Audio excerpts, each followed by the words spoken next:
Ya queda. Vale. Buenos días a todos y a todas. Buenos días a todos y a todas. Muchas gracias por venir. En primer lugar, nos vamos a presentar. A mi derecha está Sergio Nicolás Díaz del Rey. Ahí abajo, después subirá a hablar Luis Francisco Álvarez Agudo y yo soy Fátima Dedillo. Los tres somos responsables de la Secretaría de Negociación Colectiva, Sectores Privados y Elecciones Sindicales de la Federación de Sanidad y Sectores Sociosanitarios de Comisiones Obreras aquí de Castilla y León. Les hemos convocado para hablar de dos temas relacionados con el sector de la dependencia.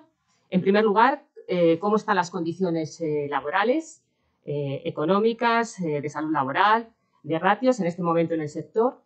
Y en segundo lugar, el escrito que hemos presentado ayer ante el Procurador de Común sobre la situación, la realidad del sector de la dependencia y la petición que le hemos hecho al Procurador del Común que medie, que intervenga ante la Consejería de Familia e Igualdad de Oportunidades para la mejora de estas condiciones laborales.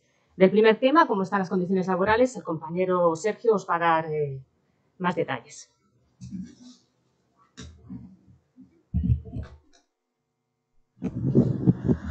Buenos días a todos y a todas. Bueno, voy a hacer un pequeño resumen. Voy a intentar ser lo más conciso posible porque sé que lo vais a agradecer. Y voy a dividir la introducción, que voy a hacer una pequeña introducción, en dos partes. La primera, comentaros un poco cómo está el sector en general en Castilla y León, datos generales, el número de centros de trabajo, el número de trabajadores y luego un poco cómo está la situación de las condiciones laborales de las trabajadoras del sector. En primer lugar, comentar que en toda España el sector de las residencias emplea unas 360.000 personas, de las cuales el 80% son mujeres, lo que denota que es un sector altamente feminizado. En Castilla y León, concretamente, aproximadamente emplea 25.000 personas.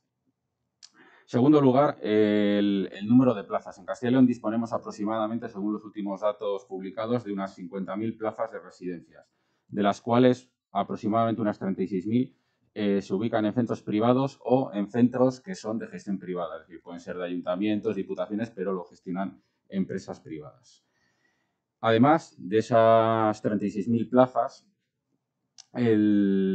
dos tercios, un 75%, 70%, se ubican en centros que son denominados con ánimo de lucro. Es decir, centros privados que tienen ánimo de lucro no serían del tercer sector. Y además, en Castilla y León, el 90% de dichas plazas tienen algún tipo de financiación pública, ya sea que son plazas concertadas, es decir, que son plazas que contrata directamente la Junta de Castilla y León con estas empresas y estos centros privados, o son plazas privadas, pero que los usuarios tienen algún tipo de financiación pública, es decir, una prestación vinculada al servicio. Eso por un lado.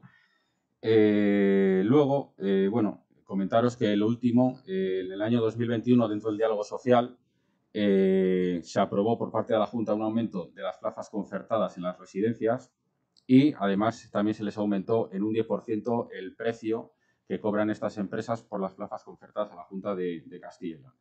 Lo que resulta todo en ciertos datos. Por ejemplo, la plaza el coste medio de la plaza en Castilla y León, es decir, hay mucha variedad porque las plazas pueden ser de válidos o asistidos, pueden ser de grado 1, grado 2, habitación doble, individual, pero bueno, la media está, según los últimos datos, en 1.650 euros al mes, lo que resulta en un crecimiento, según algunas consultoras, superior en el sector del 7% anual y con unas rentabilidades por centro de trabajo del 5%, lo que está conllevando que muchos fondos de inversión estén invirtiendo en el sector, porque antes no lo he comentado, pero muchas residencias con ánimo de lucro son propiedad de grandes grupos empresariales que están en manos de fondos de inversión, constructoras y aseguradoras. No voy a dar nombres, pero bueno, todo el mundo, por ejemplo, puede conocer Clefe, que es del grupo ACES. Sin embargo, a pesar de que el sector, con los datos que acabo de exponer, demuestra una buena bonanza, a pesar de la pandemia, que ha habido un pequeño paréntesis por el tema de la pandemia que todos conocemos, el sector está en crecimiento. Pero, sin embargo, los trabajadores y trabajadoras del sector no están viendo esa bonanza reflejadas en sus condiciones laborales. En primer lugar, por un lado, tenemos un decreto de funcionamiento de centros aquí en Castilla y León que data del año 2001, es decir, que tiene ya 21 años, que no ha sido renovado porque la Junta en su momento sacó 2 decretos que fueron anulados en los tribunales, en el Tribunal Superior de Justicia de Castilla y León por ser ilegales. Y este decreto, que es del año 2001, está tan desfasado que, por ejemplo, si la ley de dependencia fija que hay 3 grados de asistencia para los ancianos que tienen algún tipo de dependencia, grado 1, grado 2, grado 3, este decreto, por ejemplo, el grado 3 ni existe. Tampoco regula el personal mínimo de limpieza, es decir, no dice cuántas limpiadoras tiene que haber en una residencia. Y la Junta de Castilla y León, además, parece ser que ya ha declinado de regularlo hasta que no salga la normativa estatal, que imagino que esperamos que salga este año. Eso por un lado. Hay una ratio mínima desde el año 2001 que no ha sido actualizada y por otro lado tenemos el convenio colectivo, que es el 7º convenio, que es un convenio colectivo de ámbito estatal, en situación de ultraactividad desde el año 2019, que no se ha podido renovar, no se ha podido volver a firmar por la negativa de las asociaciones empresariales a negociarlo, ¿vale? ¿Esto qué ha conllevado? Que en el 2019 las trabajadoras y los trabajadores del sector tuvieron una pequeñísima subida del 0,8% y en el año 2020 y 2021 hayan tenido sus salarios congelados. Consecuencia de esto, nos encontramos en el año 2022 con que las categorías de los grupos 4 y 5, que son las gerocultoras, personal de limpieza, cocina, etcétera, que es casi el 90% de la plantilla de estos centros, su salario base está por debajo de los 1.000 euros de salario mínimo interprofesional de este año. Pero no solo se han quedado por debajo del SMI, sino que una cosa positiva que tenía este convenio, que sigue en ultraactividad, era que en el momento en que la economía creciera más de un 2% anual, los salarios tienen que subir en la misma cuantía del IPC real del año anterior. ¿Esto qué significa? Que los salarios deberían subir este año un 6,5%, que es el IPC del año anterior. Y las patronales estatales, entre las cuales están integradas las 2 patronales de Castilla y León, que son Acalerti y Lares, Castilla y León, se están negando repetidamente a firmar las tablas salariales, con ese incremento del 6,5%. Y bueno, esperemos que esta situación se pueda resolver, pero hasta el momento ya se ha llevado a comisión paritaria, al SIMA, que es el Servicio de Mediación Confederal. Aquí en Castilla y León es el SERLA, en Madrid es el SIMA, de manera infructuosa y posiblemente, no sé cómo acabará el tema, pero posiblemente acabe en la Audiencia Nacional el tema del incremento salarial. Y simplemente, bueno, era hacer una pequeña introducción. Y si tenéis alguna duda, pues al final de la rueda de prensa pues os la resolvemos. Y nada, ahora mismo dar paso a Luis Álvarez, que os va a comentar el tema del escrito que hemos presentado ante el procurador del común, en el cual denunciamos lo que os acabo de exponer del convenio colectivo, la situación del decreto y otras situaciones que creemos que se tienen que intentar resolver en las residencias de Castilla y León. Muchas gracias.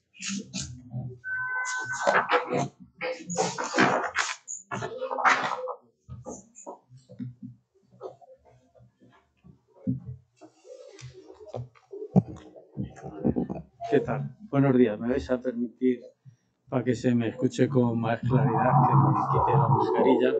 Bueno, después de la introducción que ha hecho mi compañero Sergio, donde ha descrito con bastante claridad qué es lo que se vive en el ámbito de las residencias de personas mayores y en el ámbito de la dependencia, ante esa situación que parece tener poca salida, ¿qué nos hemos planteado desde la Federación de Sanidad de Comisiones Obreras? Pues hemos planteado acudir al Procurador del Común. Hemos querido acudir al Procurador del Común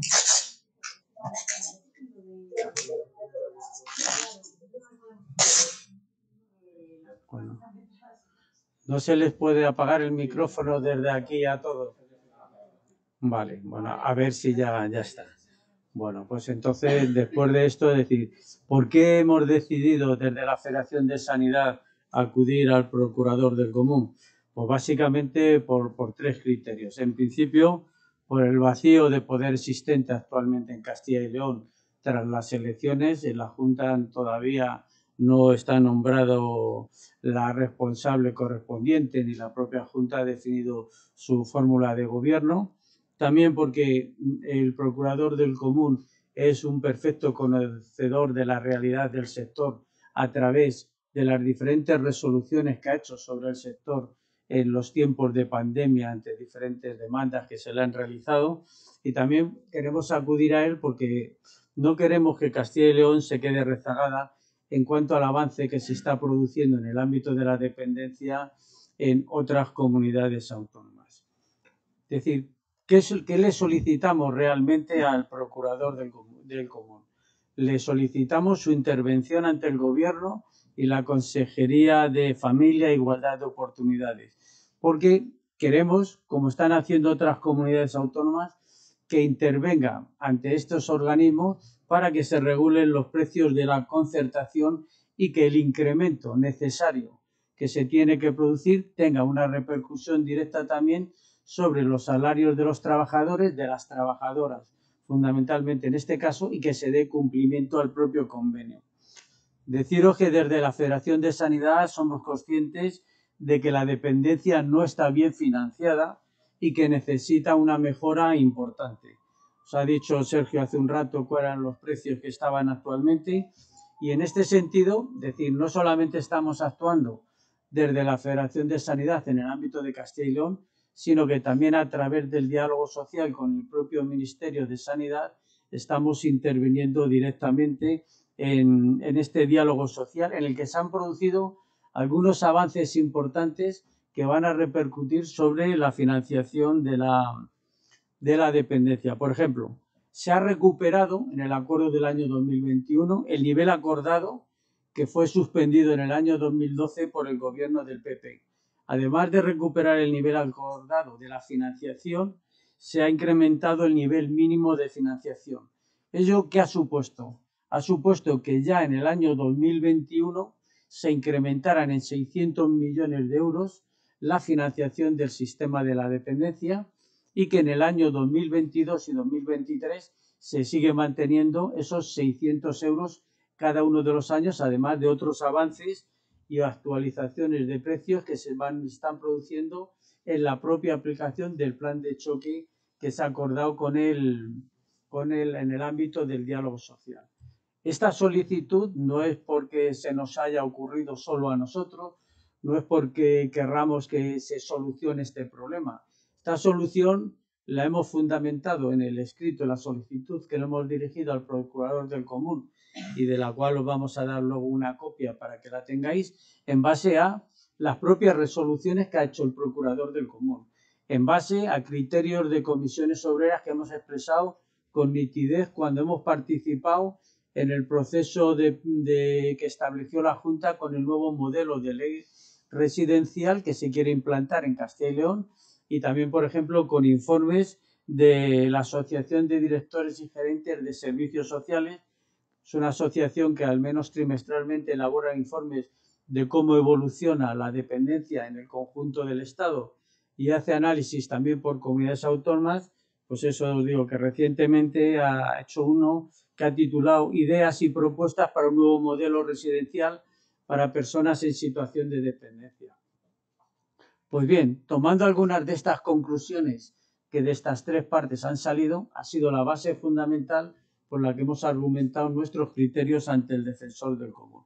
Y, por ejemplo, una de las resoluciones del procurador del común hablaba de que es necesario contratar de más personal, que es necesario revisar al alza las ratios de personal, que se debe garantizar la cobertura de las bajas laborales que se están produciendo en exceso en el ámbito de la atención a la dependencia por las condiciones en que las mujeres están desarrollando este trabajo, que se necesita mejorar la formación, que hay que dignificar las condiciones laborales del personal, que debemos de garantizar medios de protección suficientes, que se deben de potenciar los servicios de inspección y que debemos dotarnos de un modelo de atención residencial que esté centrado en la atención a las personas y que responda a sus necesidades. Esto lo dice el procurador del común, no lo decimos nosotros. pero como decía la Asociación de Directores y Gerentes de Servicios Sociosanitarios, cuando habla del sector en este documento que os he dicho, habla de que debemos disponer en el ámbito de la dependencia de plantillas bien dotadas, cualificadas y remuneradas.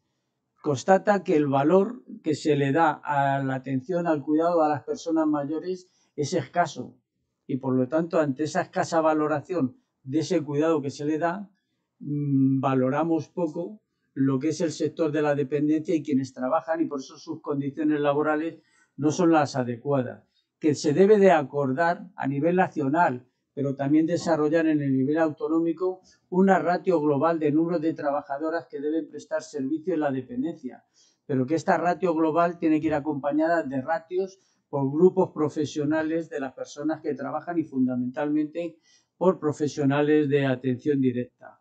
Habla también de que la ratio ideal actualmente para dar un servicio y una atención correcta debería estar cifrado en 0,5 por usuario.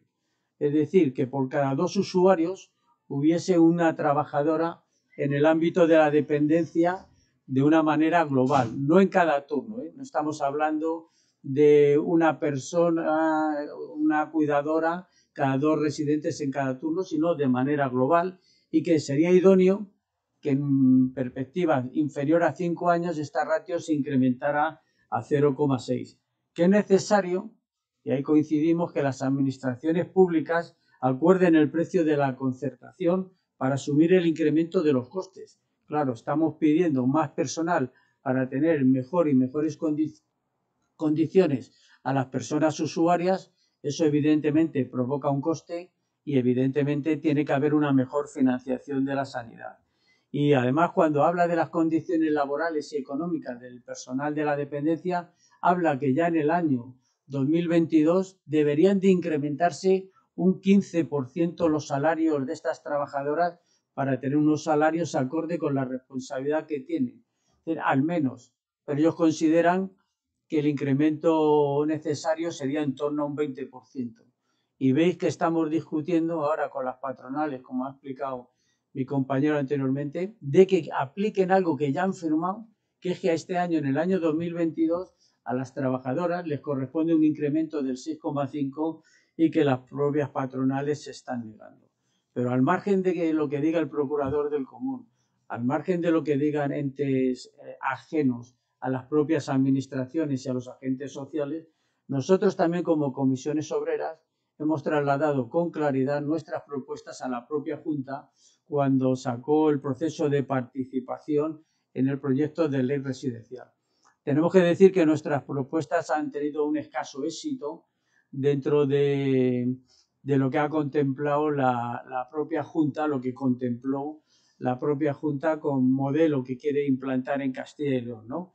Nosotros, cuando le hicimos aportaciones a la Junta en este proyecto de ley residencial, hablamos de algo fundamental, de la atención centrada en las personas, de la responsabilidad que tienen las administraciones públicas con el modelo residencial, de cómo se deben configurar las condiciones arquitectónicas y ambientales, de cuáles tienen que ser los criterios de acreditación, del papel que deben de jugar los servicios de control e inspección, de cómo se debe desarrollar algo determinante, como ha sido la coordinación, como es la coordinación sociosanitaria, que ha sido uno de los mayores fallos durante todo el proceso de la pandemia, y de cómo se debe articular un proceso de participación. Pero también le hemos hablado de los recursos humanos necesarios que se necesita para implantar un nuevo modelo de ley residencial y donde le hablábamos de que hay que garantizar un 80% de plantilla fija dentro de las residencias. Bueno, esto ya además también lo dice el propio convenio colectivo, de que a pesar de ser un sector tremendamente feminizado, existen grandes desigualdades y por eso decimos que es necesario que exista un plan de igualdad con medidas específicas, que se determine un plan de formación continua, que es otra de las graves carencias que cuenta el sector. La no necesaria formación, no al acceso a toda la formación necesaria para poder prestar una atención de calidad. Que haya un cumplimiento estricto de la ley de prevención de riesgos laborales, porque es cierto que los mayores afectados en el tema de la COVID han sido los usuarios de las residencias, pero es que estamos hablando de que más de un 40% de las trabajadoras de la residencia han causado baja de enfermedad profesional por todo el tema de la COVID, que son las otras grandes afectadas. Y que luego se debe determinar una plantilla adecuada, tanto por grupos y categorías profesionales, con la determinación de una ratio superior a la que actualmente se tiene en ese trasnochado decreto de la Junta de Castilla y León con respecto a qué es lo que necesitan las residencias. Estos criterios que os he expuesto al final son los que básicamente argumentan nuestra posición de solicitud para que intervenga el propio procurador del común. Sabemos que actualmente la Junta todavía no ha configurado su gobierno, que queda todavía un espacio, esperemos que sea pronto, no sabemos quién estará al frente de esta consejería y con qué criterios, pero lo que es necesario es que ya en el diálogo social a nivel nacional ha habido aportaciones importantes para mejorar la financiación, que la Junta tiene que dotar de más recursos para que esa financiación sea mejor y que esa financiación que se incremente de manera importante tiene que repercutir de manera sustancial sobre las condiciones económicas de las personas, de las mujeres que trabajan en el sector de la dependencia. Y ya como decía Sergio, si tenéis alguna duda, queréis que os aclaremos algo, los datos que él ha facilitado los vamos a pasar también numéricos para que conozcáis el volumen de lo que significa el sector y os daremos también una copia del registro que ayer se hizo en León ante la sede del Procurador del Común, donde os hemos explicado brevemente un poco los criterios de por qué solicitamos esta intervención. Gracias.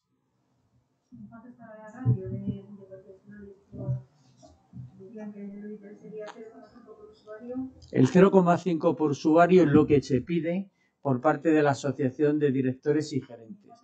Ahora mismo en Castilla y León creo que debe andar en torno al 0,3%. En la mesa de diálogo social que hay entre el Ministerio y los agentes sociales ya se están barajando otras cifras y se están planteando que sea un 0,4%. Nosotros lo consideramos insuficiente, pero lo que es todavía más insuficiente es que la Junta de Castilla y León, cuando se estableció el proceso de renovación de estas ratios, dijo que ella iba a asumir lo que dijera el Ministerio, y el Ministerio lo dijo muy claramente. Lo que se va a determinar en este ámbito de negociación del diálogo social son las ratios mínimas, ratios básicas que deben de cumplir todas las comunidades autónomas, pero luego todas las comunidades autónomas tienen capacidad para incrementar esas ratios que se determinen. Yo creo que si Castilla y León sigue manteniendo lo que dijo en su momento, está cometiendo un error importante porque no va a mejorar de manera sustancial la atención y la calidad de esta que se presta a los usuarios y va a querer seguir teniendo un servicio de la dependencia que sea de escasa calidad.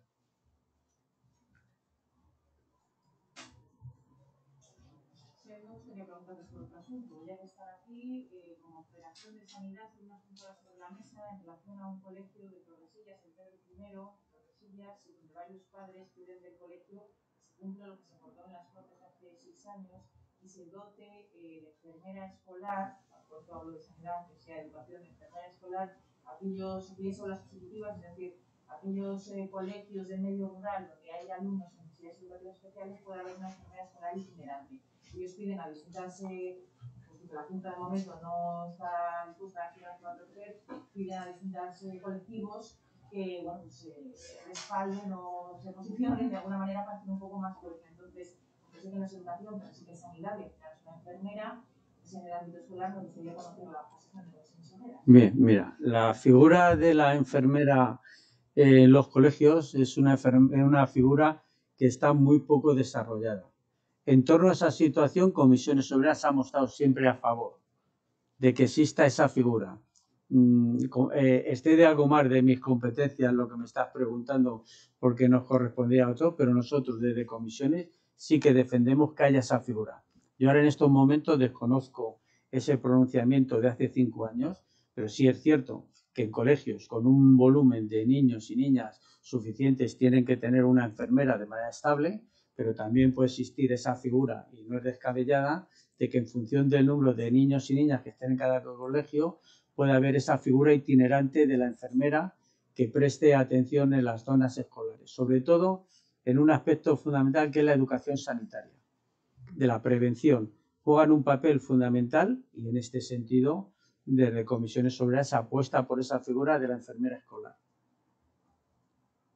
Sí, sobre el tema anterior, hablando de que no tiene que Castilla y León se quede declarada respecto a otras comunidades. Sí, ¿por qué? Comunidades que ya están aplicando alguna sí, por ejemplo, figúrate, en Cantabria, que nos pilla aquí, es una de las comunidades colindantes, lo ha publicado por ley. Esto que nosotros estamos pidiendo y exigiendo que intervenga el procurador del común ante la Junta y ante la Consejería, Cantabria ya lo ha aprobado por ley. El incremento de la financiación necesaria para que se mejoren las condiciones laborales y económicas de las trabajadoras. Cuando os entreguemos ahora el documento que hemos registrado, en la solicitud que hacemos al procurador del común viene la referencia de la ley y el enlace a la propia ley, donde podréis observar ahí qué es lo que realmente estamos solicitando, ¿no? Es decir, mayor incremento, porque estamos de acuerdo todos, en eso estamos todos de acuerdo, que la dependencia necesita una mayor financiación para cumplir realmente los requisitos de una atención de calidad. Y sabemos que con lo que se está financiando actualmente no se llega. Eso. Me acaba de comentar que las empresas tienen un 5% de beneficio. ¿Qué? Las empresas. Entonces, no, yo no he comentado el porcentaje de beneficio de las empresas.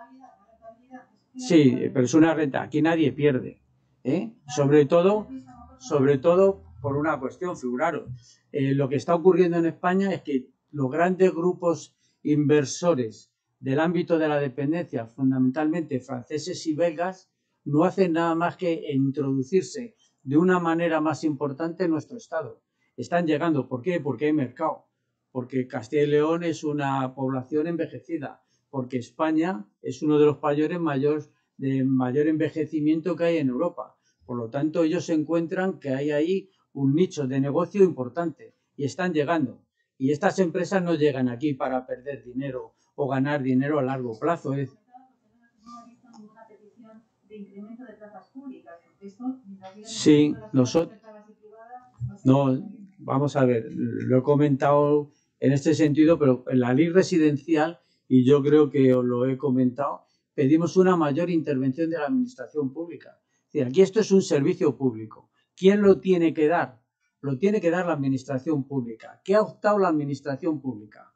De manera generalizada, por decirlo de una manera, lo he externalizado. Me parece mejor, yo cojo y que esta atención que a mí me corresponde, mediante una subvención, mediante una concertación, mediante una financiación, que lo hagan las empresas privadas. Las empresas privadas sabemos que quieren ganar dinero y me parece bien. Aquí lo que estamos planteando es que ganen dinero, perfecto, porque para eso invierten, pero que no sea a costa de las paupérrimas condiciones laborales y económicas que tiene el personal que trabaja en la dependencia. Es decir, que es un sector con futuro, un sector por el que hay que apostar, que además es un sector donde que no se va a ir. Esto no es una fábrica que hago coches aquí. Si las condiciones que tú me das no son las adecuadas, yo me voy a ir de aquí. Es que no es exportable. O la atención la das aquí o no la das. No te la puedes llevar a otro sitio. Por lo tanto, va a reinvertir de manera importante sobre el propio Estado, sobre la propia comunidad autónoma, toda la inversión de trabajo y de esfuerzo que se está realizando.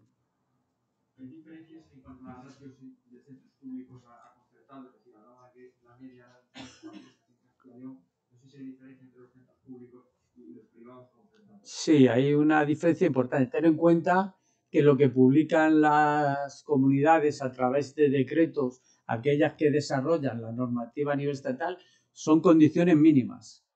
Y resulta que las empresas privadas se acogen a esa condición mínima porque es lo único que les obliga, pero si tú te vas a una residencia pública, ves que el número de enfermeras por residente triplica fácilmente el que tenemos dentro de las públicas, que no tienen gerocultoras, que es una cualificación, como puede ser la de TECAI, mientras que en las residencias públicas hay personal auxiliar de enfermería para prestar otro tipo de atención. Es decir, si comparamos la dotación de personal de la pública a la privada, no te puedo decir ahora una cifra exacta, pero es de una manera muy importante, mayor la que se produce. Cuando yo soy una persona mayor, voy a una residencia, me puede tocar o puedo optar por una pública o una privada, y resulta que en la pública voy a estar mejor atendido porque voy a tener más profesionales a mi servicio, y en una privada pues esa atención se va a ver reducida de manera importante porque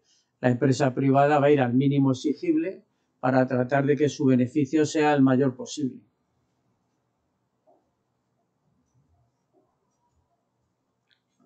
Bueno, pues si no tenéis, sí. Vale, perdón.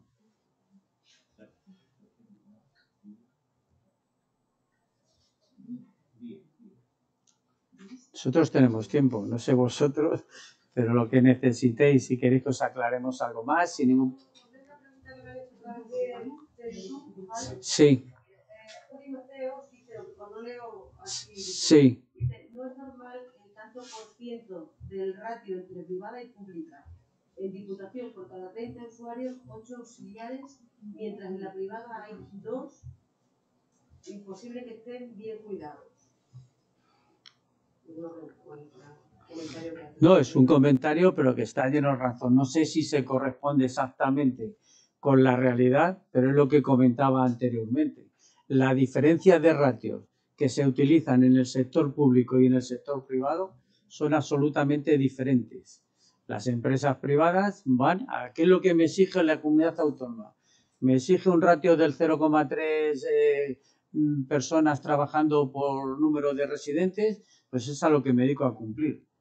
Sí, por eso pedimos que la mejor manera de mejorar la atención es incrementando esa ratio, incrementando también el tema de las condiciones económicas. Todo eso son costes laborales y evidentemente hay que financiar mejor la dependencia. Nosotros siempre hemos apostado por la atención a la dependencia en centros públicos, pero sabemos que esa no es la realidad, que eso no va a cambiar. Cambie quien cambie de gobierno, ya sea en comunidad autónoma o en gobierno, pero tendremos que dotarnos de las mejores condiciones para que se pueda hacer de la mejor manera la atención a los mayores.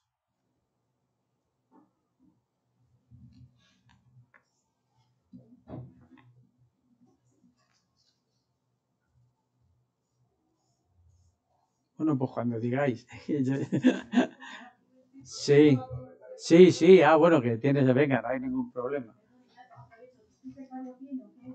Yo formo parte del grupo de negociación colectiva de la Federación de Sanidad de Comisiones de Castilla y León, junto con Fátima Abedilla y Sergio Díez.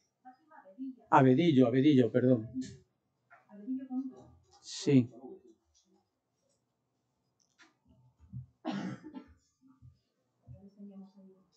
Muy bien.